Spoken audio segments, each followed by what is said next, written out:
So going ahead in this, we have the section 3 dealing with the general design considerations. It specifies the various loads and factors to be considered in the design, the conditions for the stability of the structure, the fire resistance, various points in the analysis of the structure and its members such as beams, slabs, compression members, reinforcement, detailing and joints.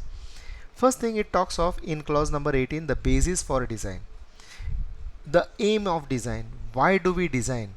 We design so that the structure will perform its intended function satisfactorily throughout its life, whatever is the lifetime planned by us. So throughout that life its function would be continuous, it will not stop, it will not create any problems. Then it also talks in 18.2, the clause 18.2, the methods of design. This is where we are involved. 18.2.1 clause says that the structure and the structural elements shall normally be designed by limit state method. This is what I was mentioning earlier. Account should be taken of the accepted theories, experiment and experience and the need to design for durability.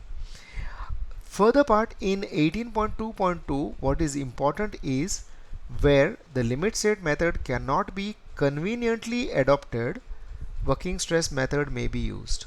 So the permission to use working stress is also given where one finds it inconvenient, inappropriate, improper to use limit state method. It's left to one's judgment to decide about this.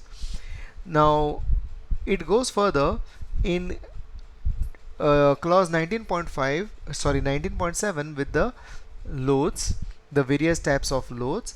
The types of loads to be taken into account while designing are dead load, imposed load, wind load, snow load, earthquake load, that is seismic load, then the effects due to shrinkage, creep and temperature, then foundation movement, elastic, axial shortening, soil and fluid pressure, vibration, impact, fatigue, erection load and stress concentration effect due to point load and similar like point loads. These are the loads which we have already discussed earlier. So these loads have been mentioned in section 3 of IS 456-2000. It goes further in the clause 19.7 giving the different combinations of loads. What are the different combinations? When dead load is there, should we consider any other load acting along with it, like dead load and imposed load, or dead load and imposed load and wind load, and something like dead load, live load, that is imposed load, and wind load as well as say earthquake load? How do we take the combinations of this? All this part has been discussed in the clause 19.7. It also defines the different loads, the different types of loads, and it talks of the design load. So when we are talking of the design load, it says design load is the load to be taken for use in the appropriate method of design, such as it is characteristic load in working stress method and characteristic load with partial safety factor, appropriate partial safety factor in limit state design. So this we have already discussed in the previous chapter, so that has been specified over here in the clause 19.9. Coming to the stability of structure in section 3, it tells how the structure can fail, that is it can fail by overturning, it can fail by sliding, what are the conditions which we need to satisfy to prevent overturning, what is the condition we need to satisfy to prevent sliding, that has been covered in the clause 20. Clause 21 talks of a very important point, that is fire resistance. Now in fire resistance it talks of the last user of the structure, the last user at the last point should be able to move out to safety before the structure stops its function, before the structure collapses. So in order to do this, the code defines what are the minimum sizes of the members. What should be the size of the slab, what should be the size, that is the thickness of the slab, what should be the width of the beam, similarly the columns. And at the same time, towards the fire resistance, it also talks about the cover to the reinforcement, because it takes into account that on the event of fire the temperature would be raised, because of which the steel, the embedded steel reinforcement can melt. So it gives the amount of cover which has to be provided to the reinforcement, considering that much amount of fire safety. So that comes in that. In section 3 we also have something called as the effective span. There are the definitions. It defines what is the effective span. We all know that whenever we are finding the bending moment, say it's a simply supported beam with UDL, the bending moment, maximum bending moment, is at the mid span when the UDL is throughout its span. The maximum bending moment is at the mid span, which is equal to WL squared by 8. Now this L over here is not the clear span, but it is the effective span. Now how do we calculate the effective span if it is a simply supported beam? Would it be same if it is a continuous beam, or would it be same if it is a cantilever beam? Obviously not. The conditions for simply supported beam are different from continuous beam. They are different for a cantilever or a fixed beam that is in a frame. So these conditions have been defined over here, how we would be getting the effective span in a beam or a slab. Similarly, when we proceed further in the clause 22.5, the coefficients for moments and shear, in case the beam or the slab is continuous and the spans don't differ by more than 15%, the direct working has been given to simplify the calculations. As regard to clause 23, it defines the effective depth. So when we are designing the structural beam or the slab, the effective depth is a very important term which is important in designing, in arriving the steel and the other things. So how do we arrive to effective depth? The clause 23 defines that part. The effective depth of a beam is the distance between the centroid of the area of tension reinforcement up to the maximum compression fiber, that is in the opposite direction. So this distance is the effective depth. Also it goes on in the section 3, the control of deflection. So this is what we had discussed earlier, the serviceability condition. So when we want to limit the deflection in a slab or a beam or whatever, the basic span to effective depth ratios have been defined for values of spans up to 10 meters. That for cantilever is 7, simply supported is 20, continuous is 26. These have been defined, plus more conditions have been given wherein we can increase one engineer, the structural engineer, can increase the stiffness of the member. So the subsequent conditions B, C, D and so on have been defined over here in control of deflection.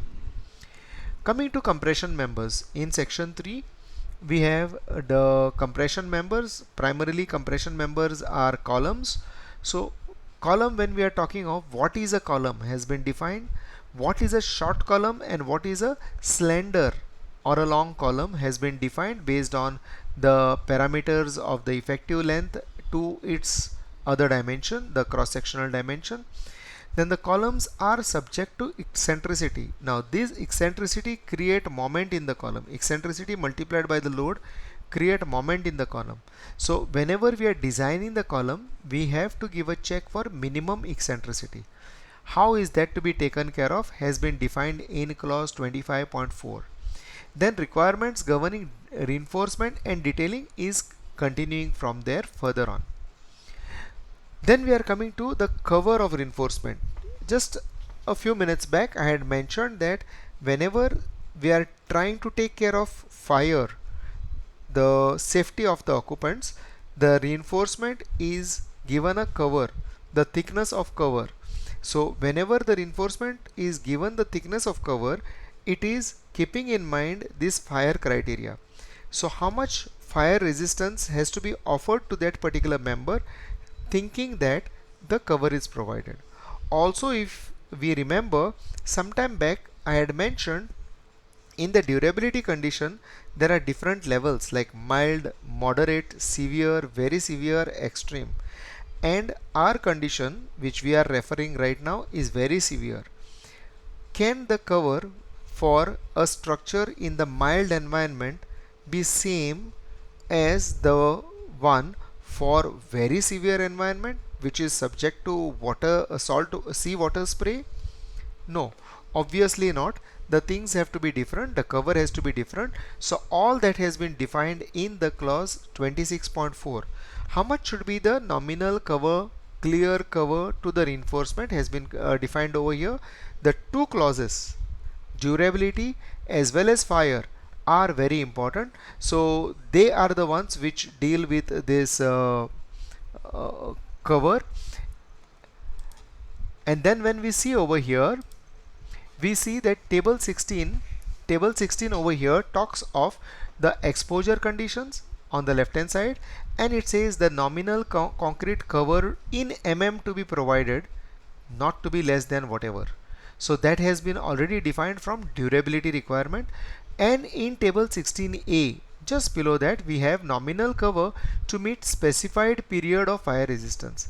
Something like, if we want fire resistance of half an hour, say the openings are too many, the last occupant can move out to safety within half an hour, then a beam, a simply supported one, can have 20 mm cover.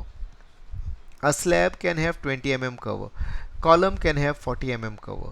So that has been defined. But if I know that the amount of fire resistance needed is 3 hours, then for 3 hours, for the beam has been defined this way, for the slab it has been defined over here, for the column it has been defined over here. So we consider all this whenever we go in for the cover.